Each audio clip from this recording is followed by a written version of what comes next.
കൂട്ടുകാരെ, പുതിയ ഒരു വീഡിയോയിലേക്ക് നിങ്ങൾക്ക് എല്ലാവർക്കും സ്വാഗതം. ഇന്ന് മോണിറ്റൈസേഷനെ കുറിച്ചിട്ട് കുറേ യൂട്യൂബിനെ കുറിച്ചിട്ടുള്ള ഇമ്പോർട്ടൻ്റ് ആയിട്ടുള്ള കാര്യങ്ങളെക്കുറിച്ചിട്ടുമാണ് നമ്മൾ സംസാരിക്കാൻ പോകുന്നത്. പലരും ചോദിക്കാറുണ്ട്, അഡ്വർടൈസ്മെൻറ്റ് ചാനലിൽ വരുന്നത് മോണിറ്റൈസേഷൻ ആയതുകൊണ്ടാണോ? 1000 സബ്സ്ക്രൈബേഴ്സ് തികഞ്ഞിട്ടില്ലല്ലോ, പിന്നെ ഇതെങ്ങനെ സംഭവിക്കുമെന്ന്. മോണിറ്റൈസേഷൻ ആയില്ലെങ്കിലും യൂട്യൂബ് വന്നിട്ട് ചാനലിൽ അഡ്വർടൈസ്മെൻറ്റ് ഇടാറുണ്ട്. പക്ഷേ ഇതിൻ്റെ റവന്യൂ ക്രിയേറ്ററിന് കിട്ടാറില്ല. 100% ഏർണിങ്സും യൂട്യൂബിന് തന്നെയാണ് പോകുന്നത്. മോണിറ്റൈസ് ആകാത്ത ചാനലിൽ അഡ്വർടൈസ്മെൻറ്റ് വരും, പക്ഷേ എപ്പോഴും മോണിറ്റൈസ് ആകാത്ത ചാനലിൻ്റെ അഡ്വർടൈസ്മെൻറ്റിൽ കിട്ടുന്ന വരുമാനം മൊത്തം യൂട്യൂബിന് പോകും.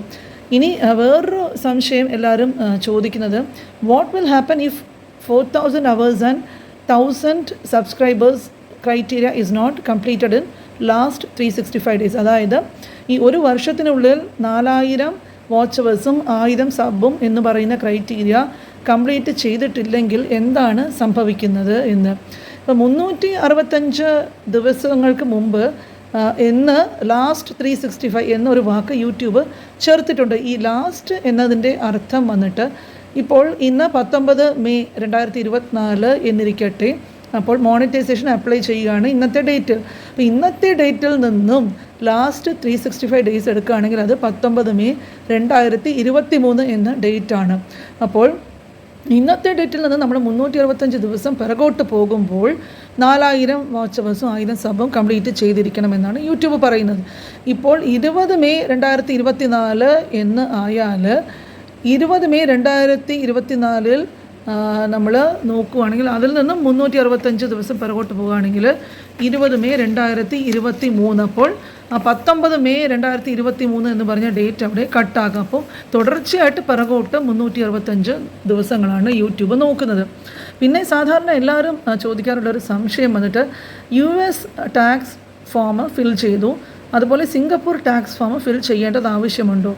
യൂട്യൂബ് മോണിറ്റൈസേഷൻ സമയം ആഡ്സെൻസ് അക്കൗണ്ട് തുടങ്ങുമ്പോൾ 2 ഓപ്ഷൻ സാധാരണ കാണാറുണ്ട്. ഒന്ന് വന്നിട്ട് ആഡ്സെൻസ് ഫോർ യൂട്യൂബും, പിന്നെ വേറൊന്ന് ആഡ്സെൻസ്, അതായത് ഈ വെബ്സൈറ്റുകാർക്കൊക്കെ വേണ്ടിയിട്ടുള്ളൊരു ആഡ്സെൻസ് ആണ്. അപ്പോൾ യൂട്യൂബ് ആഡ്സെൻസിൽ പോയാൽ നമ്മൾക്ക് വന്ന് സിംഗപ്പൂർ ടാക്സ് ഫോമിൻ്റെ ഓപ്ഷൻ അവിടെ കാണില്ല. അപ്പോൾ യൂട്യൂബ് ചാനലിന് വേണ്ടിയിട്ടാണെങ്കിൽ സിംഗപ്പൂർ ടാക്സ് ഫോം വന്നിട്ട് ഫിൽ ചെയ്യേണ്ട ആവശ്യമില്ല. വെബ്സൈറ്റുകാർക്ക് വേണ്ടിയിട്ടുള്ള ഒരു കാര്യമാണ് ഇത്.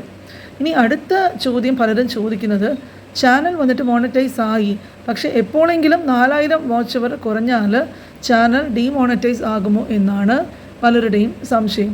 ഇപ്പോൾ നിങ്ങളുടെ ചാനൽ മോണിറ്റൈസേഷൻ ആയി, പിന്നെ ഒരു 6 മാസം നിങ്ങൾ വീഡിയോസ് ഒന്നും തന്നെ ഇട്ടില്ല, ഒരു ആക്ടിവിറ്റിയും ചെയ്തില്ലെങ്കിൽ നോൺ ആക്ടിവിറ്റി കാണിച്ചിട്ട് ചാനൽ ഡീമോണിറ്റൈസ് ആകും. അതുകൊണ്ടാണ് മോണിറ്റൈസേഷൻ ആയി കഴിഞ്ഞാൽ ഒരിക്കലും വിട്ടു പോകരുത്. എന്തെങ്കിലും കണ്ടന്റ് നമ്മൾ റെഗുലറായിട്ട് അപ്ലോഡ് ചെയ്തുകൊണ്ടേ ഇരിക്കണം.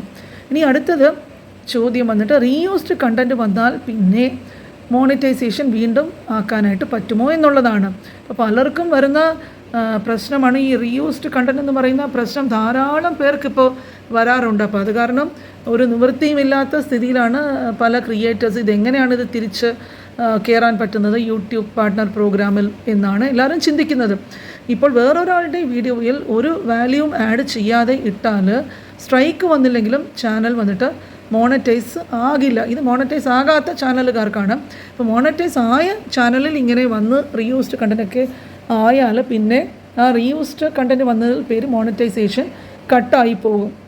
പിന്നെ അത് 90 ആദ്യം നമ്മൾക്ക് വന്നിട്ട് ഒരു അപ്പീലിന് പോകാം, നമ്മൾ ആരുടെയും വീഡിയോ എടുത്തിട്ടില്ല എന്നുള്ള സ്ഥിതിയാണെങ്കിൽ. പക്ഷേ അങ്ങനെ എടുത്തിട്ടുണ്ടെങ്കിൽ നമ്മൾ 90 ദിവസം വെയിറ്റ് ചെയ്യുക. 90 ദിവസം കഴിയുമ്പോഴേക്കും വാച്ച് അവേഴ്സും സബ്സ്ക്രൈബേഴ്സിൻ്റെയും ക്രൈറ്റീരിയ കംപ്ലീറ്റ് ആണെന്നുണ്ടെങ്കിൽ നമുക്ക് പിന്നെയും മോണിറ്റൈസേഷൻ റീ അപ്ലൈ ചെയ്യാം. പിന്നെ ഒരു ചോദ്യം വന്നിട്ട്, ഇൻവാലിഡ് ട്രാഫിക് കാരണം എൻ്റെ ചാനൽ ഡീമോണിറ്റൈസ് ആയി, എന്താണ് ഈ ഇൻവാലിഡ് ട്രാഫിക് എന്ന് പറയുന്നത്? അപ്പോൾ നിങ്ങൾ വ്യൂസൊക്കെ കൂട്ടാനായിട്ട് പലരും ഈ വീഡിയോസൊക്കെ ഇട്ടിട്ട് വ്യൂസ് ഒന്നും കൂടുന്നില്ല എന്ന് കണ്ടാൽ അവർ സ്വന്തമായിട്ട് തന്നെ വീഡിയോസിൽ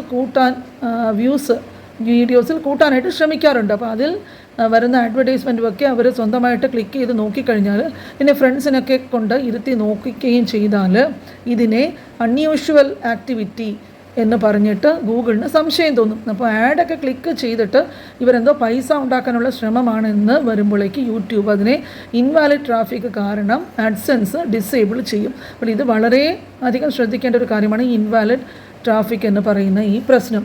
പിന്നെ അടുത്തതായിട്ട് ചോദിച്ചത് വന്നിട്ട് ഗൂഗിൾ ആഡ്സെൻസിൽ നിന്നും പണം നമ്മൾക്ക് എല്ലാ മാസവും ലഭിക്കാറുണ്ടോ എന്നാണ്. അതേ, ഗൂഗിൾ ആഡ്സെൻസിൽ നിന്നും റവന്യൂ എല്ലാ മാസവും വരും, പക്ഷേ നമ്മൾക്ക് ഏണിങ്സ് കിട്ടുകയുള്ളൂ. $100 വന്നാൽ മാത്രമേ നമുക്ക് ഏണിങ്സ് കിട്ടുകയുള്ളൂ. അപ്പോൾ $100 താഴെ ഇൻകം ആണെങ്കിൽ അത് ആഡ്സെൻസിൽ കയറും.